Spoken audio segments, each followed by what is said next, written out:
Justice for Wayanad అంటూ కేరళకు చెందిన ఎంపీలు నినాదించారు.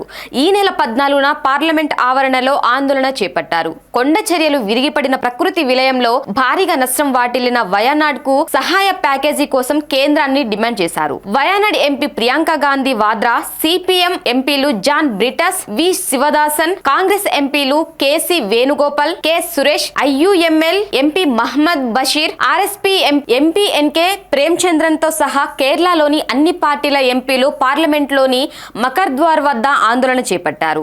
జస్టిస్ ఫర్ వయనాడ్ కు రిలీఫ్ ప్యాకేజ్ అందించండి అన్న బ్యానర్ ను ప్రదర్శించారు. వయనాడ్ కు న్యాయం చేయండి, వివక్ష చూపవద్దు అని నినాదాలు హోరెత్తించారు. వయనాడ్ ఎంపీ ప్రియాంక గాంధీ వాద్రా మీడియాతో మాట్లాడారు. వయనాడ్ కు ప్రత్యేక ప్యాకేజీ ఇవ్వడానికి కేంద్ర ప్రభుత్వం నిరాకరిస్తుందని ఆరోపించారు. వయనాడ్ తో పాటు హిమాచల్ ప్రదేశ్ లోని బాధితులను రాజకీయాల కారణంగా కేంద్ర ప్రభుత్వం ఆదుకోవడం లేదని విమర్శించారు. ప్రకృతి వైపరీత్యాల సమయంలో వివక్ష చూపకూడదని ఆమె అన్నారు. కాగా డిసెంబర్ 3న కేరళ ప్రతిపక్ష ఎంపీలంతా కేంద్ర హోంమంత్రి అమిత్ షాని కలిసి వినతి పత్రం ఇచ్చారు. తక్షణ సహాయం అందించాలని కోరారు. జూలై 30న భారీ వర్షాలకు వయనాడ్ లో కొండ చర్యలు విరిగిపడి భారీగా ప్రాణ ఆస్తి నష్టం జరిగింది. 300 మందికి పైగా మరణించగా అనేక ఇళ్లు, భవనాలు ధ్వంసమయ్యాయి.